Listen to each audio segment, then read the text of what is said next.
How's it going, everyone? Sir Douglas here with a brand new video, and today I'm going to swear quite a bit. So if you're not used to that or you don't want to hear that sort of language, I'll give you 30 seconds or so to click off. Starting now.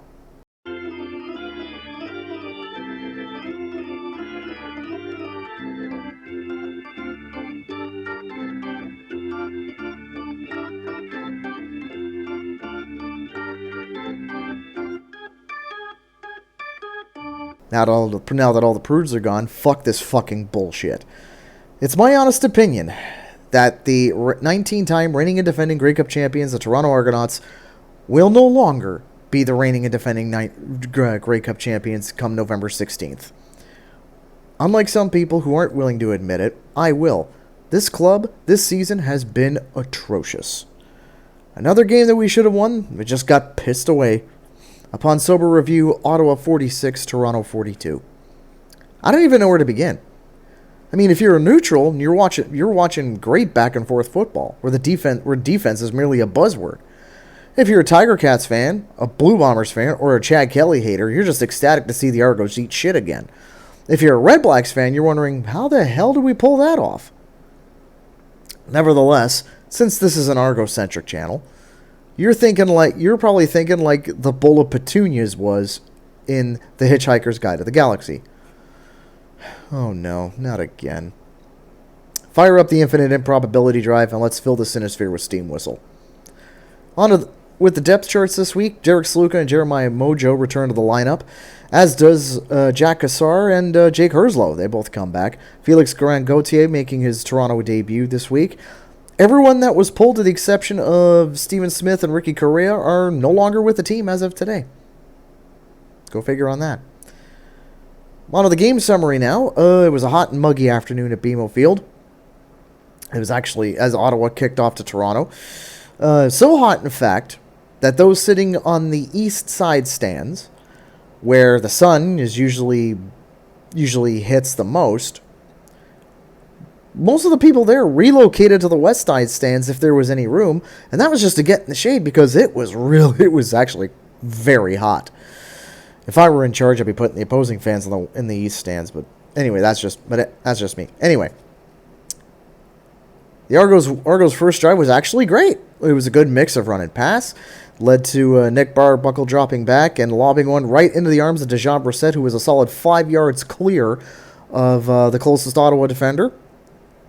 And he just scampered into the end zone for an Argo touchdown. Extra point was good. 7-0 early lead for the good guys. The ensuing kickoff went over everybody and bounced into the end zone. That was picked up, and couldn't run it. Didn't bother running it out. Gave up the single, so it was an 8-0 Toronto lead now. Ottawa's drive, while productive, it did stall out, resulting in Lewis Ward to come out. But in an unlikely scenario, he actually misses the field goal. This is a guy who hit 69 in a row, by the way. Nice.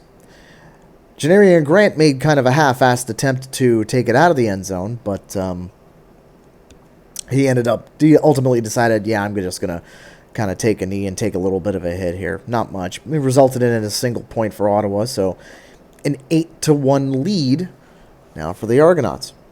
Both sides kind of trade the ball, one possession for each team. 3-minute mark, leading to the 3-minute mark of the first. Ottawa punts the ball back to Toronto, and Janarian Grant finally breaks out for a good return. Found a nice hole in the coverage and just kind of did what he does best and sped his way through it. Put the Argos in a great position to put more points on the board. When I first saw this, though, I thought something happened where he tore up the turf really, really bad. Thankfully, it was just like a cloth that came off him or something, and I was thinking, well, shit, they just replaced the turf. Our roommates are going to be pissed off, and they're already pissed off enough with their own performance this season. We don't need to be giving them an excuse for their own shitty season. First play after the punt, Nick Arbuckle, he had enough time to read Pride and Prejudice in the pocket. Fires one to Jake Herslow for a touchdown. Extra point was good. Toronto now leads 15-1. Now, to Drew Brown's credit here, whenever Ottawa was able to move the ball, he was able to find gaps in zone coverage. Final play of the quarter, however, Drew Brown, forced to roll out of the pocket, gets absolutely wiped out by the son of Kratos, Cam Judge. Ball popped loose. Jordan Williams scoops it up and scores. Ottawa was on our 29-yard line, and that man was gassed by the time he hit the end zone. So to quote the replacements once again, as I love to do, I love it when a lineman gets a touchdown. You get to see a fat guy spike and a fat guy dance. Extra point was good. First quarter in the books. Argos lead 22-1. If this were Family Feud, this would be the number one answer to name something that preludes a catastrophe. Argos kick off the second quarter with a kickoff. Gosselin for Ottawa actually fumbled it, and went nowhere on the return. As a matter of fact, he was kind of lucky to recover it before the Argos were on him. Nonetheless, there was nothing on the drive really noteworthy. Ottawa's punt was perfectly placed. It went out at the 3-yard line. Ottawa's defense stands up, and Argos go 2 and out. They're forced to punt. John Haggerty would punt the ball from the halfway point of the end zone, so about 10 yards back from the goal line. Now, if it were me, hindsight being 2020, and knowing what our special team unit has done all season long, I'd take the safety. Why? I'll explain. Khalil Pimpleton takes the ball on the run and ran it back to inside the Argo 5-yard line. John Haggerty himself had to make the tackle, preventing the score. However, it just merely delayed the inevitable, because it was academic from here. Drew Brown to Gino Lewis, touchdown Ottawa, extra point good, 22-8. Argos once again on the next drive go 2 and out. Spotlight now goes to William Stanback. He was able to effectively move the ball to get relatively close. At a good medium pass from Brown to Braylon Addison, the Argo killer. And Ottawa ends up settling for a field goal, and it's now 22-11. The lead is starting to get chipped at. Argos go 2 and out again, despite a rough in the passer call that Lorenzo Malden did. He got a hand up a bit too high on Nick Arbuckle, and he knew it right away. He kind of went, oh, sorry, my bad. And yeah, refs are going to throw the flags all day on that. I mean, it was soft, but you need it. But this is something that, according to the letter of the law, you need to call. Ottawa gets the ball back inside the 3-minute. Ottawa gets the ball back inside the 3-minute warning, and at this point the Argo defense just starts getting absolutely shredded. And this was despite a crappy snap on the second play of the drive, where Brown had to quickly recover, and he still got the ball away to Gino Lewis for a first down. Like, what's going on here? So then he ended up splitting his targets between Gino Lewis and Braylon Addison. Ultimately, all I gotta say is that at this point, Brown fires a deep shot to Braylon Addison, and it was similar to Toronto's first touchdown, where he was a solid 5 yards away from both Derek Sluka and Tavares McFadden. He was a solid 5 yards away from both of them. Easy catch for him. So touchdown Ottawa. The Ottawa goes for 2, and they ultimately managed to get it, even though at first it wasn't called a 2-point conversion. But I mean, even in my inebriated state at the time, I knew he got it because you saw the toe drag, but I honestly thought he was still in bounds, and I'm like, oh, okay. Well. So replay center reversed the call on the field. 2 points was good. It's now 22-19. You can see where this is going here, can't you? Argos now do what they tend to do in this type of situation all season long, and that's do just enough to get in field goal range to end the half. Sure enough, but in that time, mind you, DeMonte Coxey and Robert Priester, former teammates, I might add, start kind of start beaking at each other. Refs kind of noticed it, and they end up giving a misconduct fouls on them. So what I like to call the yellow card, because if you get 2 misconduct fouls, you're get kicked out of the game now. So to me, 2 yellow cards there. One thing that has to be mentioned on this final drive is that Jake Herslow has got an amazing vertical. This was demonstrated. It was probably the highest hurdle I have ever seen out of a player. And he cleared 5-6 feet over a guy, and it wasn't even touched. Just straight up Super Mario jumped over him. I'm like, it honestly got the crowd to their feet. Ultimately, in the end, after the half-decent drive, Liram Hajrullahu kicks a field goal, and it's a 25-19 lead. But, in the second quarter, 18 unanswered points by Ottawa. What the fuck are we doing? Second half now, Ottawa starts with the ball. And Dan Adeboboye does some kickoff return work here. Nearly lost the kickoff, but then conveniently the Argos seemed to forget how to tackle. Maybe they thought he was wearing blue. Maybe they thought he was wearing double blue again and decided to go easy on him. Regardless of what happens, he decides to just make mincemeat out of the cover team. He went from his own 27 to the Argo 11-yard line. Now, I'm just going to say this. I happen to like Dan Adeboboye. I think he's a great fit for Ottawa. He wasn't going to get the fair shake. In Toronto. I think he's going to be a star. However, if you're Mickey Donovan, the special teams coordinator for Toronto, and you see your former third-string running back torching your cover unit, brother, start looking over your shoulder, because that is not a good... Sure enough, 2 plays later, Gino Lewis hauls in a nice pass from Drew Brown, touchdown Ottawa. However, the extra point was no good after a botched snap. But, on the kickoff, the ball bounced by Janaria Grant into the end zone. He takes a knee. So despite the botched snap and the botched extra point, Ottawa takes the lead 26-25. At this point, I knew the game was over. Argos got the ball back. They decided to not try to make this fait accompli. Argos row down the field, get into the red zone, and then an absolute moment of clairvoyance and brilliance by Coach Dinwiddie. He called a quarterback sneak on the 1-yard line. It works! Touchdown Toronto. Who'd have thought of that, eh? Oh, wait. Attempted 2-point convert, however, was no good, as Dave Unger III, who was the passing target, slipped with no help from the Ottawa defender. So he just lost his footing. But the Argos end up retaking the lead, 31-26. Ottawa, however, gives it right back to us. Touchdown of their own after an 8-play drive. This time, Drew Brown finds the returning Justin Hardy. I believe he was injured last week, and I don't know. Drew Brown all of a sudden looked like he was Ricky Ray or something. Like Ricky Ray possessed him, because he was just finding receivers like crazy. 2-point convert for Ottawa was no good, though. RedBlacks retake the 1-point lead, 32-31. We approach the end of the quarter now. Argos have the ball, and guess what? They do just enough to get the field goal again. This time, however, the attempt was no good, as the ball kind of swerved wildly to the right.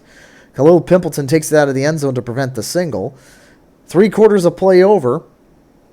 RedBlacks lead by 1, 32-31, and the scoring wasn't done. Ottawa on the next drive goes 2-0 thanks to a massive sack by Wynton McManus, and the Argos offense decided to pull a Randy Marsh when he got drunk at Fenway Park. Just said, "I ain't heard no bell."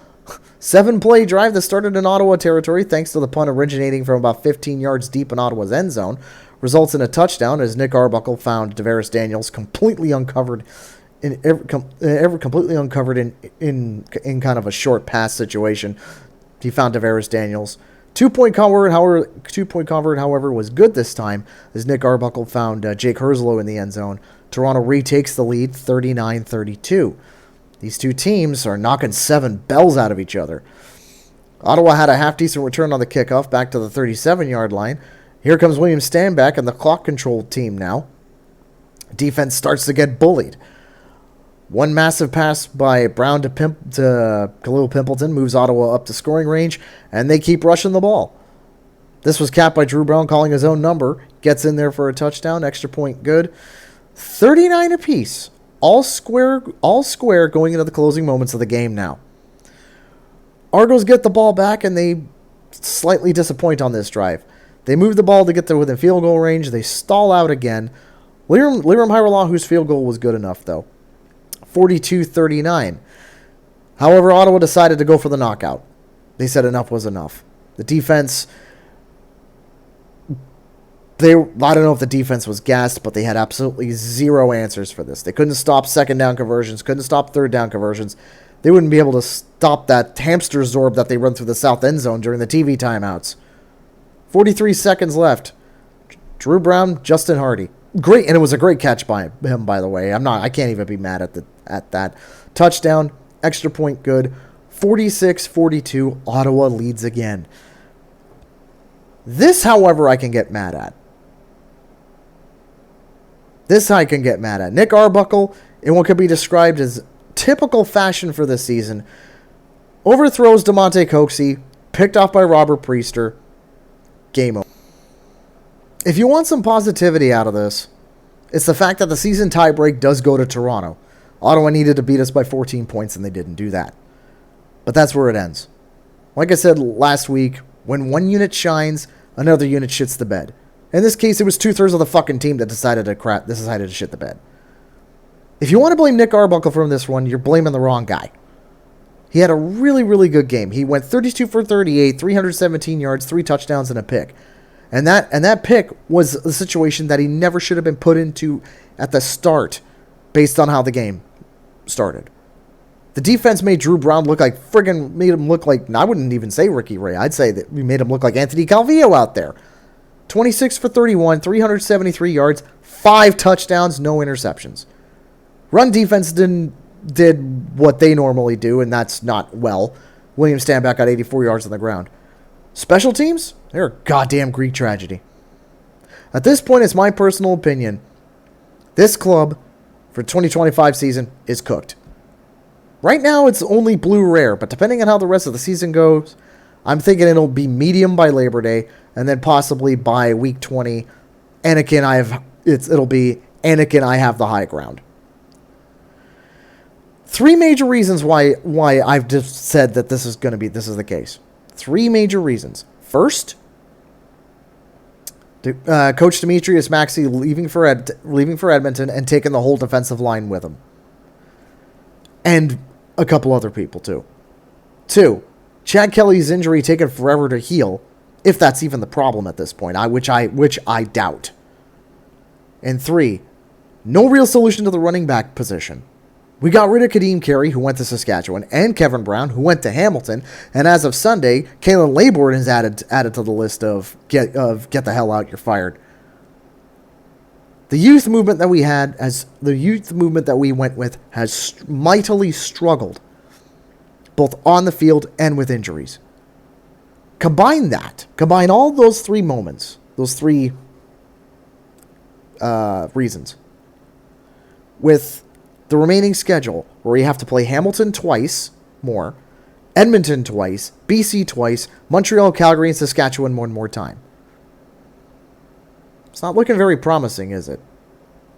I do have an expression that usually in the NFL, 10 wins and you're in, and in the CFL, it's 10 losses and you're out. The Argos sit 2-7 at the halfway point of the season. Now, guaranteed we're losing to Hamilton Labor Day. Yeah, I said it. We're losing to Hamilton on Labor Day, and we're possibly going to lose a final encounter with them on the season. Face it, Hamilton is a very hot team right now. That puts us up to 9 losses, meaning that we can only afford really 1 more loss between now and the end of the season. Edmonton coming up. It's Toilet Bowl 4, and the Elks have a shit ton of momentum coming into this matchup. As Han Solo said, I have a bad feeling about this. That's going to do it for me for this week. Friday, I'm going to have a live stream. You